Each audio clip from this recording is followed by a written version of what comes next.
Salam Bapak Ibu yang terkasih dalam nama Tuhan Yesus.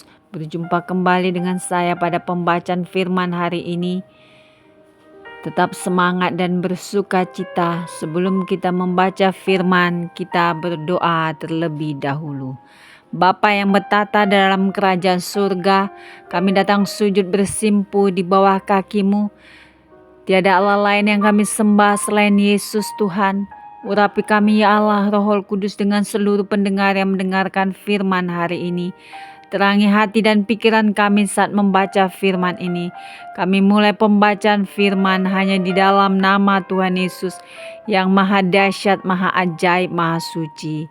Haleluya. Amin. Kisah perjalanan hidup Musa, pemimpin yang membebaskan bangsa Israel.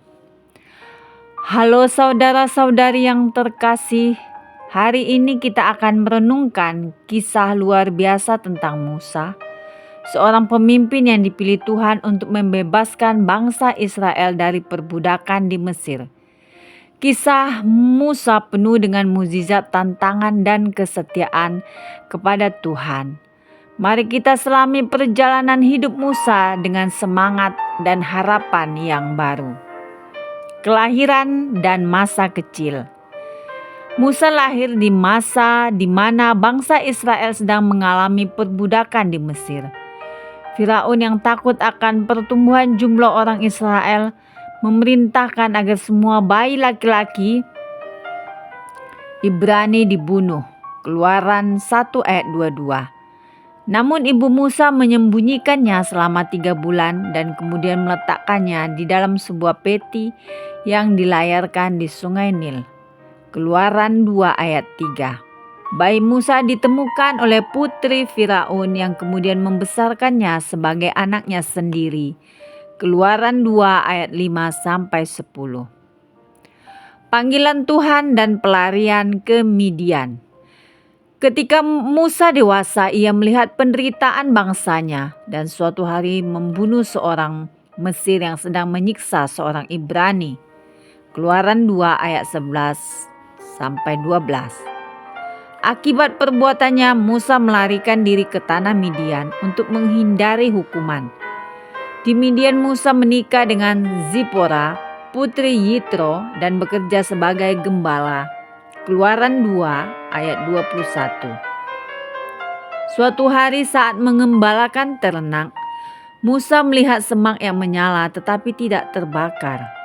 Tuhan memanggilnya dari dalam semak itu dan memberi Musa tugas untuk membebaskan bangsa Israel dari perbudakan di Mesir. Keluaran 3 ayat 2-10. Meskipun awalnya ragu dan merasa tidak layak, Musa akhirnya menerima panggilan Tuhan setelah diberi tanda-tanda ajaib. Keluaran 4 ayat 1-17. Pembebasan dari Mesir. Musa kembali ke Mesir dan bersama saudara laki-lakinya. Harun menghadap Firaun untuk menyampaikan perintah Tuhan agar membebaskan bangsa Israel. Keluaran 5 ayat 1. Namun Firaun mengeraskan hatinya, sehingga Tuhan mengirimkan 10 tulah yang dahsyat atas Mesir sebagai hukuman dan tanda kuasanya. Keluaran 7 ayat 12.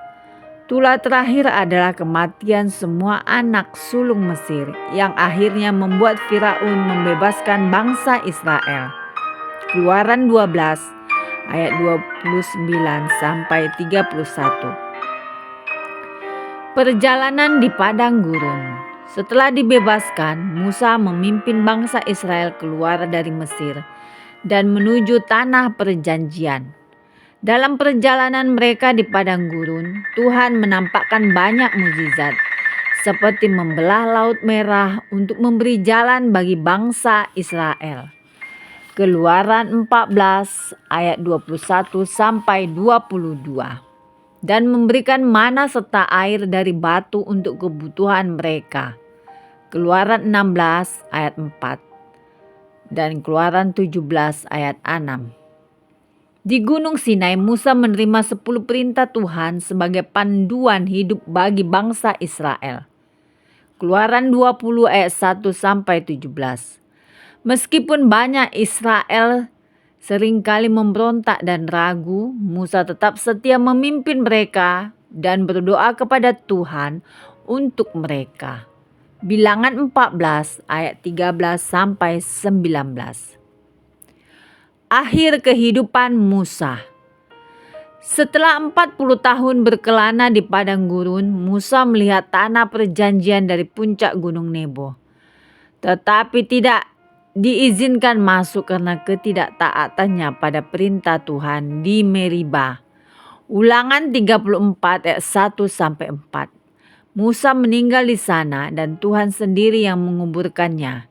Ulangan 34 ayat 5 dan 6. Meskipun tidak memasuki tanah perjanjian, Musa dikenang sebagai pemimpin besar yang setia kepada Tuhan dan membebaskan bangsa Israel dari perbudakan. Kisah Musa adalah cerminan dari kekuatan iman dan kesetiaan kepada Tuhan dalam menghadapi tantangan besar. Melalui Musa kita belajar tentang keberanian, ketekunan, dan pengorbanan dalam melayani Tuhan dan sesama. Dalam hidup ini kita mungkin menghadapi rintangan yang besar dan tampak mustahil. Namun seperti Musa kita diajak untuk tetap setia kepada Tuhan, percaya bahwa Dia akan memberikan kekuatan dan jalan keluar. Tuhan selalu memiliki rencana yang indah bagi setiap kita. Dan Dia akan menyertai kita dalam setiap langkah perjalanan kita. Mari kita jalani hidup dengan iman yang teguh, ketaatan yang tulus dan keyakinan bahwa Tuhan selalu menyertai kita. Tuhan memberkati kita semua. Amin. Semoga kisah ini memberikan inspirasi dan motivasi bagi kita semua untuk terus berjalan dalam iman dan ketaatan kepada Tuhan. Teruslah berbagi kasih dan kebaikannya dalam hidup Anda. Tuhan memberkati. Amin.